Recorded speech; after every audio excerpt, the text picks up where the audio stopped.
감사합니다. 예수님 이름으로 기도드렸습니다. 아멘. 오늘 우리에게 주신 하나님의 말씀은 출애굽기 3장 1절부터 10절 말씀입니다. 오늘 우리에게 주신 하나님의 말씀은 출애굽기 3장 1절부터 10절 말씀. 출애굽기 3장 1절부터 10절까지 말씀을 저와 여러분이 한 절씩 교독하신 이후에 마지막 10절 말씀 함께 읽도록 하겠습니다. 제가 먼저 출애굽기 3장 1절 말씀 읽도록 하겠습니다.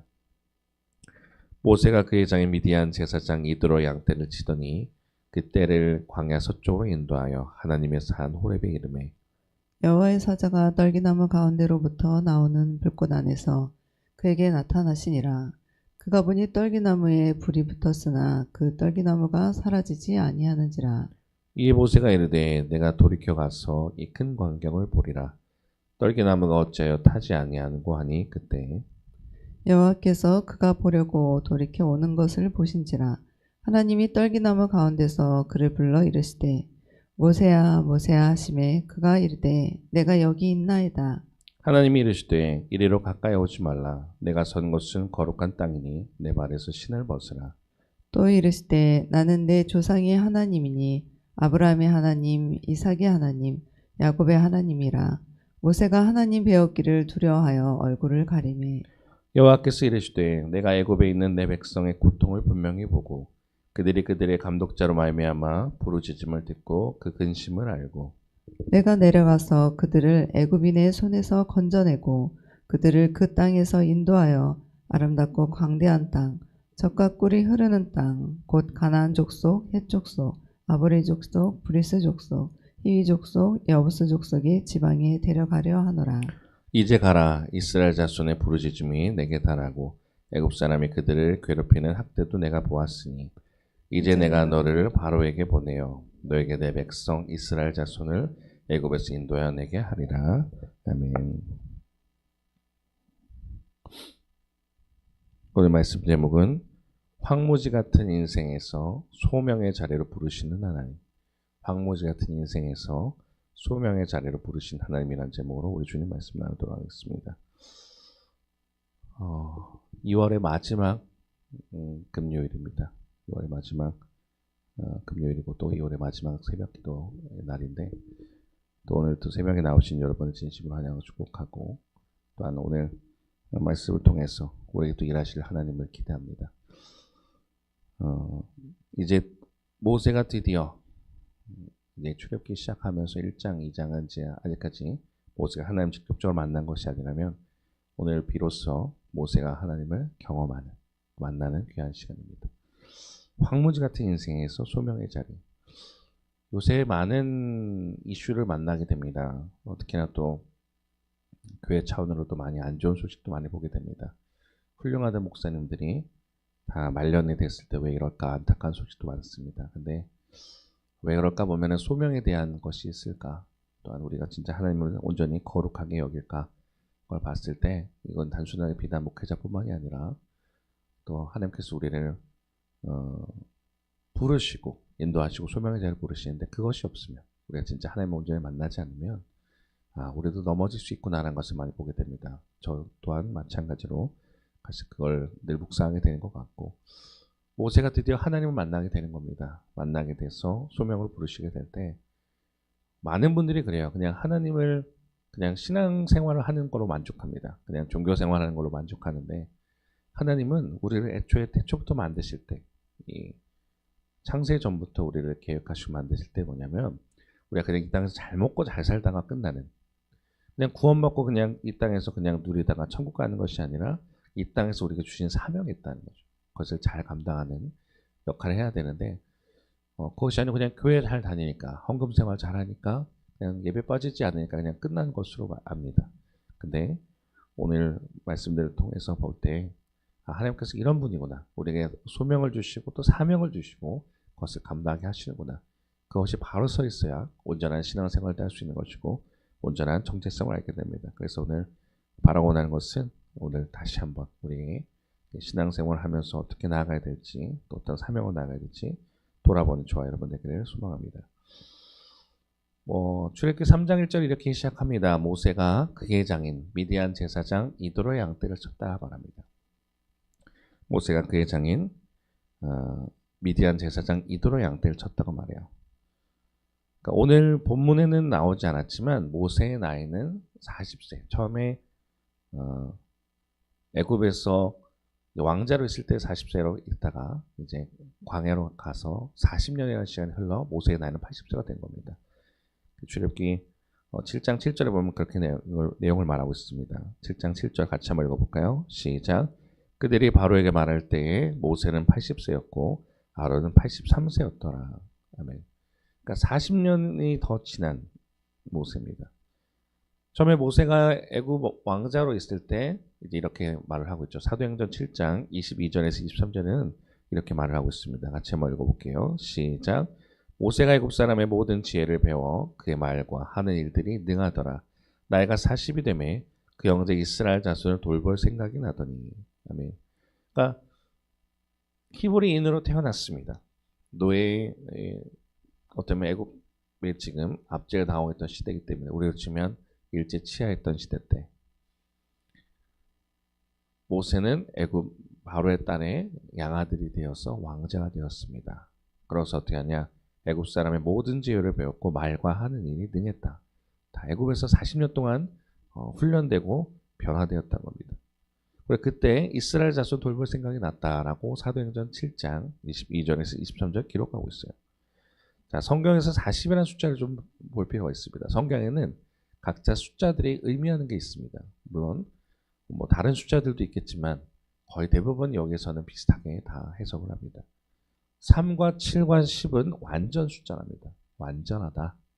4는 땅의 수, 풍요의 수로 보기도 하고 6은 불완전한 수입니다. 그래서 666을 사단의 숫자라고 말하는 게 불완전한 숫자이기 때문입니다. 그리고 8은 초월, 재창조라는 의미를 갖고 있어요. 7, 8이라는 건 재창조. 노아의 가족이 8명의 방주에 들어갔고 나옵니다. 그러고 나서 다시 인류가 재창조됐다라는 의미가 있고 또 12는 이스라엘 숫자를 상징합니다. 또 이스라엘 지파를 말하기도 합니다. 근데 우선 오늘 여기서 볼 우리가 내용이 뭐냐면 40입니다. 그래서 사순절을 보내고 있잖아요. 지금 사순절 4 곱하기 10, 40 시험, 연단, 훈련이라는 뜻을 갖고 있습니다. 그래서 성경에서 40세가 됐다라는 것을 볼 때 그냥 넘어가면 안 됩니다. 아, 이때 뭐가 있구나. 시험이거나 또 연단의 시간이거나 또 훈련의 시간이구나 라고 볼 수 있습니다. 지금 모세가 40세랄 때는 그랬다는 거예요. 애굽에 있을 때 왕자로서 40년이라는 시간을 지냈습니다. 훈련도 받고 여러 가지 했을 겁니다. 그러나 모세는 그때 자신의 힘으로 하렸던 것으로 자신의 힘으로 이스라엘 백성을 어쩌면 출애굽의 정신이 아니라 탈애굽, 그냥 이스라엘 백성을 그냥 노예에서 구출해 주는 것만 생각했는데 그것은 실패합니다. 그러고 40년의 시간 더 흘렀다는 겁니다. 자, 사도행전 7장 23절과 사도행전 7장 30절에는 모세에 대해서 이렇게 기록하고 있습니다. 같이 한번 읽어보겠습니다. 시작. 나이가 40이 되매 그 형제 이스라엘 자손을 돌볼 생각이 나더니 40년이 참에 천사가 시내산 광야 가시나무 떨기 불꽃 가운데서 그에게 보이거늘. 아멘. 40세가 됐을 때 형제 이스라엘 자손 돌볼 생각이 났습니다. 그 후에 또 40년이 지났다는 거예요. 그러니까 훈련에 훈련을 대서 지금 모세를 하나님께서 부르시고 있다는 거예요. 40년이 찼습니다. 그랬더니 천사가 시내산 광야 가시나무 떨기 불꽃 가운데서 보였다는 겁니다. 지금 모세의 나이가 80세가 됐어요. 근데 80세 됐을 때 어떤 상태냐? 모세의 상태를 보면 그렇게 좋아 보이진 않습니다. 자, 3장 1절 위에 같이 한번 읽어보겠습니다. 시작. 모세가 그의 장인 미디안 제사장 이도로의 양떼를 치더니 그때를 광야 서쪽으로 인도하여 하나님의 산 호렙에 이르매. 아멘. 애굽 왕자였습니다. 애굽에 있을 때는 왕자였어요. 그러다가 자기 혈기를 다스리지 못하고 살인을 저지릅니다. 그래서 살인자가 됐어요. 그 살인자가 된 다음에 바로 왕에 죽이겠다니까 어떻게 해요? 도망가는 거예요. 미디안 땅으로 도망가. 그래서 살인자에서 도망자의 신세가 됩니다. 그래서 도망자에서 어떻게 되냐? 처가살이를 하는 겁니다. 그래서 미디안에서 시보라라는 여인을 만나서 결혼하고 또 게르솜이라는 아들을 낳죠. 처가살이를 하고 있어요. 그래서 그때 나는 타국의 객, 손님이 되었다라는 의미에서 게르솜이라는 이름의 아들을 짓습니다. 그 다음에 어떻게 되냐? 장인의 목동을 치는 거예요. 그러니까 처가살이로 40년을 보내는 겁니다. 제일 잘 나갔어요. 애굽의 왕자였어요. 그러나 하나의 실수로 인해서 살인자, 도망자, 그 다음에 40년의 시간 동안에 하나님 어쩌면 인생이 어쩌면 무가치한 시간이 아닌가, 의미가 없는 순간이 아닐까라고 지금 모세는 생각하고 있는지 모르겠습니다. 40세 때 모세는 되게 좋았어요. 그러나 자신의 방법, 동상이몽이라고 했었잖아요. 내가 이렇게 하면 될 거다고 생각했던 거예요. 하나님은 나를 쓰실 것 같은데 내가 왕자고 내가 힘이 있으니 이렇게 하면 될 거라 했던 것이 철저하게 실패합니다. 그런 40년이 더 흘렀어요. 그 40이라는 숫자가 말씀드렸던 것처럼 시련, 역경, 훈련이라는 뜻이 있다고 했습니다. 근데 애굽에 있을 때 모세라는 이름은 굉장히 유명했을 거예요. 근데 이름도 잊혀집니다. 신분도 왕자에서 목동이 됩니다. 자신의 양을 치는 신세가 아니에요. 장인의 양. 그러니까 어쩌면 남의 양을 치는 신세가 되어버렸습니다. 40년의 시간이 그냥 흘러간 것처럼 보여요. 하지만 하나님께서는 이때 계속 어떻게 보면 밑바닥까지 처박히면서 그들의 진짜 이스라엘을 구원할 수 있는 준비를 하나님께서 시키신 겁니다. 마치 요셉이 애굽으로 팔려갔을 때 왜 나는 이런 고난을 당해야 했지? 왜 형들은 나를 팔았지? 왜 나는 보디발의 아내의 유혹을 받아서 왜 감옥에 가게 되는 거지? 왜 난 또 감옥에서 또 꿈을 해석해줬는데 잊어지지? 계속 끊임없는 고난과 고난인 것 같지만 하나님 그 가운데서 어떻게 보면 훈련을 하시고 경험하고 준비시켰던 거예요. 만약 모세가 이게 없었다면 진짜 이스라엘 백성들의 아픔을 알았을까요? 몰랐을 겁니다. 하나님은 어쩌면 모세의 입장에서는 40년의 시간이 뼈 아프고 힘들지 몰랐고 또 이름이라는 것이 없어졌을지 모르지만 하나님은 끊임없이 준비를 하셨던 거예요. 그 가운데 오늘 3장 1절을 보면 하나님이 이 모세를 만나기 위해서 움직이십니다. 3장 1절을 보니까 모세가 양을 치고 있는데 양떼를 광야 서쪽으로 인도해서 호렙산에 가게 했다는 거예요. 호렙의 뜻이 뭔가 봤더니 황무지 거친 광야라는 겁니다. 훗날 호렙산으로 이 모세가 이스라엘 백성을 이끌어갑니다. 마치 지금 양떼를 인도하여서 광야를 통과한 다음에 하나님의 산, 신의 산 또는 호렙산에 보내는 것처럼 하게 되는데 이 호렙이라는 것은 또 뭐냐? 모세가 지금 살고 있는 삶과 비슷해요. 황무지 거친 광야예요. 풍요롭고 너무나도 안락했던 삶이 아니라 하나님은 지금 모세를 호렙이라는 곳에 보냈습니다. 황무지 거친 광야 같은 삶. 우리가 광야를 지나며라는 찬양도 많이 부르는데 특히 요새는 이제 신의 악단이라는 영화가 나오면서 더 많은 분들이 믿지 않는 분들도 많이 아는 찬양이 됐습니다. 광야를 지나며 주님만 내 도움이 되시고 주님만 내 전부가 되시는 광야. 주님 손 놓고는 하루도 살 수 없는 것. 광야에서 있다. 우리 인생이 마찬가지잖아요. 광야 같다. 우리는 풍요한 삶을 꿈꿉니다. 그러나 우리 인생은 광야 같아요. 황무지 같습니다. 주님이 없이는 하루도 살 수 없다는 걸 고백할 수밖에 없는 그런 공간. 그러나 힘들지만 하나님을 만나기 가장 좋은 곳도 광야입니다. 모세는 그곳에서 끊임없이 훈련이 되는 거예요. 자, 그러고 나서 하나님께서 호렙으로 보내시는데 그때 어떤 것이 있냐면 우리가 잘 알고 있는 떨기나무가 있습니다. 나무가 불에 탔다는 건 굉장히 아이러니합니다. 모순입니다.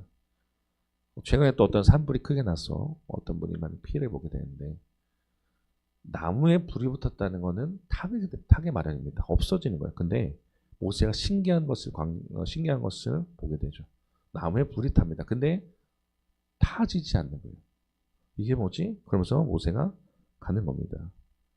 가게 돼요. 갔는데 내가 이 광경을 보리라 하고 모세가 갔습니다. 갔더니 그때 하나님께서 모세가 오는 것을 보고 돌이켰다. 아, 모세가 오고 있네 보면서 준비하신 거예요. 그래서 부르십니다. 모세야, 모세야. 누구시지? 하고 놀랍니다. 그때 돼서야 이제 모세는 하나님이라는 존재를 경험하게 되는 거예요. 듣기만 했던 엄마 요게벳에 듣기만 했던 또 사람들이 말하는 이스라엘 그 하나님을 드디어 모세는 만나기 시작하는 겁니다. 근데 떨기나무에 불이 의미하는 것이 있어요. 떨기나무 왜 불이 붙었는가? 떨기나무는 이집트에서 처참한 노예 생활하는 이스라엘 백성을 상징한다고 합니다. 특히나 하나님께서 천사의 모습으로 아까 나타났다고 사도행전 얘기하는데요. 불꽃 가운데 나타나신 이유. 왜 불이 타지 않지? 나무가 왜 불에 탔는데 타지지 않지 했는데 그 불은 단순한 불이 아니라 불과 같이 연단을 받고 있는 지금 이스라엘 백성은 430년의 시간 동안 어떻게 계속 압제당하고 고통받고 있습니다. 물론 그것이 하나님 뜻이 있겠죠. 우리 분명한 이유를 알 수 없지만 하나님께서 계속 기다리시고 준비하는 거예요. 그래서 불과 같이 연단을 받고 있습니다. 근데 그 백성에게는 구원을 하실 것이라는 것을 의미하고 있어요. 베드로전서 1장 7절 그 내용을 말하고 있습니다. 구원할 것이다. 구원의 불꽃이 되고 또 우상을 섬기는 이집트 백성에게는 심판의 불이 될 것이라는 것을 상징한다고 합니다. 떡이나무에 불이 붙은 것은 그냥 것이 아니라 하나님 자체. 구원의 불길이시고 또 심판의 불길이 되신 그 하나님께서 모세에게 나타났다는 거예요. 모세야 모세야 부르신다는 겁니다. 그러고 나서 하나님께서 말씀하십니다. 3장 모세가 오는 것을 보시고 하나님께서 말씀하세요. 자, 3장 4절과 5절 한번 같이 읽어보겠습니다. 시작. 하나님이 떨기나무 가운데서 그를 불러 이르시되 모세야 모세야 하시매 그가 이르되 내가 여기 있나이다. 하나님이 이르시되 이리로 가까이 오지 말라. 내가 선 곳은 거룩한 땅이니 내 발에서 신을 벗으라 라고 하십니다. 부르셨어요. 그리고 이제 부르시면 그럼 가까이 만나셔야 되는데 가까이 오지 말라는 거예요. 왜요? 네가 선 곳은 거룩한 땅이다. 네 발에서 내 발에서 신을 벗으라고 하는 겁니다. 말씀드렸던 것처럼 호렙은 척박한 곳입니다. 광야 같은 곳이에요. 근데 광야 같은 곳이라 하더라도 하나님이 임재하시면 그것은 거룩한 땅이 되는 거예요. 우리 삶도 마찬가지입니다. 우리 삶이 굉장히 메말라 있고 어렵고 하더라도 하나님이 우리 삶에 임재하시면 그것은 거룩한 삶이 되고 거룩한 땅이 되는 거예요. 모세에게 말씀하신 거예요. 거룩한 곳이다. 거룩이 뭐예요? 구별됐다. 나뉘어졌다. 분리됐다는 거예요. 어쩌면 우리는 하나님께 가까이 갈 수 없는 존재들이지만 하나님이 우리에게 감히 와주시는 거예요. 임재했다 말하잖아요. 그럴 때 우리 삶도 거룩한 삶이 되는 거예요. 모세에게 이제 오셨어요. 시내산에 이제 호렙산에 또 떨기나무 가운데 하나님께서 내려오셨어요. 근데 감히 우리 가까이 갈 수 없어요. 그런데 얘기하시는 게 뭐냐? 신을 벗으랍니다. 신을 벗는다는 게 우리가 그냥 단순하게 그냥 신을 벗는다는 거라고 생각하시면 안 됩니다. 이 당시 때 신을 벗는다는 광야, 특히 사막에서 신을 벗는다는 것은 굉장히 큰 위험이 있습니다. 첫 번째는 뭐냐면 낮에 신을 벗는다는 건 너무나도 뜨거운 햇볕 가운데 여러분 그 모래사장 같은데 해가 뜨거울 때도 맨발로 가보신 적 있죠? 발이 딥니다. 잘못하면. 근데 이건 광야는 그 정도가 아니라 사막은 너무나 뜨거워서 발이 딜 수밖에 없어요. 밤에 그 사막에서 가면 어떨까요? 너무 춥습니다. 동상 걸립니다. 또는 때로는 어떤 그런 전갈이라든가 그런 위험이 있기 때문에 신을 본다는 거, 사막에서 신을 본다는 걸 함부로 할 수 없습니다. 근데 하나님 신을 벗으라는 거예요. 왜요? 우리가 하나님 앞에서는 온전히 하나님 앞에서는 그 거룩한 모습으로 나아가기 때문이라는 거예요. 이게 마치 이스라엘 제사장들도 성소에 들어갈 때 예복을 입지만 신발을 벗었던 이유가 마찬가지랍니다. 신을 벗는다는 건 어떻게 보면 내가 의지하는 건 내가 붙드는 것을 내려놓는다는 거예요. 하나님만 의지하겠습니다. 때로는 이것이 힘들더라도 이것을 감내해내겠습니다라는 의미가 있어요. 그래서 신을 벗는다는 동작은 하나님을 섬긴다, 예배라는 것이 있답니다. 신을 벗으래요. 네가 의지하고 있던 것 또는 이 신발이라는 게 어떤 더러운 것을 묻히고 다니잖아요. 그렇기 때문에 하나님 앞에 벗으라는 거예요. 그때 신을 벗었습니다. 그러고 나서 3장 6절에 이렇게 얘기하세요. 자, 읽어보겠습니다. 시작. 또 이르시되 나는 내 조상의 하나님이니 아브라함의 하나님, 이삭의 하나님, 야곱의 하나님이니라. 모세가 하나님 배웠기를 두려워하여 얼굴을 가리매야 합니다. 하나님 만났을 때 이제 모세가 볼 수가 없어요. 어떠냐? 하나님은 정말 거룩하시고 우리가 감히 마주할 수 없는 거룩하신 분이기 때문입니다. 얼굴을 가렸다. 마치 욥기에 이렇게 나옵니다. 욥기 42장 5절에 보면 이렇게 말을 하고 있어요. 내가 죽게 대하여 귀로 듣기만 하였사오나 이제는 눈으로 주를 배웁나이다. 그 거룩하신 주님을 내가 귀로만 들었던 것을 이제는 눈으로 봅니다. 얘기합니다. 나는 너의 조상의 하나님이란 겁니다. 자, 그러면서 하나님께서 어떻게 하시냐? 3장 7절에 어제 나왔던 신음과 고통도 듣던 하나님이란 거예요. 돌보고 계시고 함께 하시던 그 하나님이 이제 이스라엘 백성을 구출하겠다고 말씀하십니다. 자, 3장 8절인데요. 한번 읽어보겠습니다. 시작. 내가 내려가서 그들을 애굽인의 손에서 건져내고 그들을 그 땅에서 인도하여 아름답고 광대한 땅, 젖과 꿀이 흐르는 땅, 곧 가나안 족속, 헷 족속, 아모리 족속, 브리스 족속, 히위 족속, 여부스 족속의 지방에 데려가려 하노라라고 하십니다. 그러니까 서두에 말씀드렸습니다. 우리는 하나님께서 우리가 잘 먹고 잘 살라고만 우리를 부르신 게 아니라 사명으로 부르신 거예요. 그러니까 하나님 만날 때 그 거룩하신 하나님을 만나게 합니다. 예배하게 되고 경험하게 된 순간 어떻게 하시냐? 하나님 우리에게 사명을 주신다는 거예요. 출애굽과 탈애굽을 구분하라 그랬습니다. 탈애굽은 그냥 단순하게 노예된 사람들 불쌍해서 꺼내주면 탈애굽이에요. 아, 이 이스라엘 백성 불쌍하네. 꺼냈어요. 그 꺼냈으니까 이제 니들 마음대로 살아 하면 탈애굽이에요. 근데 하나님이 어떻게 하시냐면 이스라엘 백성을 4대 동안 또는 430년 동안 이스라엘 애굽의 노예를 이렇게 하셨다가 꺼냈어요. 그럼 이제 너희는 이제 자유가 됐으니 마음대로 살아가 아니라 가나안 족속들을 진멸하러 보내신다는 거예요. 사명의 자를 부르신다는 거예요. 하나님 우리를 왜 구원하셨을까요? 물론 죽을 수밖에 없는 우리를 불쌍히 여기서 구원함도 있지만 구원받은 백성으로서 살아야 되는 삶, 하나님을 따르고 하나님을 예배하고 또 하나님이 주시는 사명, 이 땅을 거룩한 하나님의 나라를 만들라는 것이 우리의 사명인데 모세를 통해서 일을 하시겠다는 거예요. 그 가나안 족속들이 있는데 그들을 진멸하러 너희를 보낼 거다. 그게 가나안이라는 곳인데 광대한 땅, 젖과 꿀이 흐르는 땅으로 보낸다는 거예요. 우리가 젖과 꿀이 흐르는 땅이라는 것에 너무 꽂혀서 그냥 거기는 무슨 천국처럼 풍요롭고 그런 곳이라고 생각합니다. 아니에요. 그 이스라엘 나라 갔다 오신 분들은 말합니다. 가나안은 되게 풍요한 땅이 아니랍니다. 근데 왜 그렇게 말하냐? 하나님께서 그곳에 가시게 되면 그런 땅으로 만드실 건데 이 가나안 족속을 진멸하고 그 사람들을 변화시켜야 되는 게 하나님의 목적이에요. 왜냐? 그것은 너무나도 타락하고 세속적으로 문란해져 버린 땅이기 때문에 하나님께서 이스라엘 백성들 그들을 통해서 변화시키는 것이 목적입니다. 그래서 이제 어떻게 하냐? 하나님께서 모세를 부르시겠다는 거예요. 너를 불렀고 너를 보내겠다 말씀하십니다. 자, 3장 9절에 10절인데요. 읽어보겠습니다. 시작. 이제 가라. 이스라엘 자손의 부르짖음이 내게 달하고 애굽 사람의 그들을 괴롭히는 학대도 내가 보았으니 이제 내가 너를 바로에게 보내어 너에게 내 백성 이스라엘 자손을 애굽에서 인도하여 내게 하리라. 아멘. 오늘 3장에 와서야 비로소 하나님께서 모세라는 사람을 왜 택하시고 어떻게 사명을 하실지 불러주신다는 거예요. 이게 우리도 마찬가지입니다. 우리가 사명이라는 것이 말이 좀 거창해서 목사님들 또는 뭐 선교사님들, 목회자들 또는 어떤 특정인들만 하는 거라고 생각하는데 아닙니다. 우리에게 하나님께서 불러주신 사명의 자리에 있다는 거예요. 가정에 될 수도 있고 직장에 될 수도 있고 하나님께서 그 불러주신 곳을 거룩하게 만들어야 되는 것이 사명인데 하나님께서 모세를 애굽 왕에게 보내서 이스라엘 백성을 꺼내고 이제 그들을 출애굽해서 이제 가나안 땅에 보낼 거라고 하시는 거예요. 이게 출애굽기의 정신이면서 성경의 내용입니다. 거룩하여져서 세상에 물들지 말고 세상을 거룩하게 물들게 하라.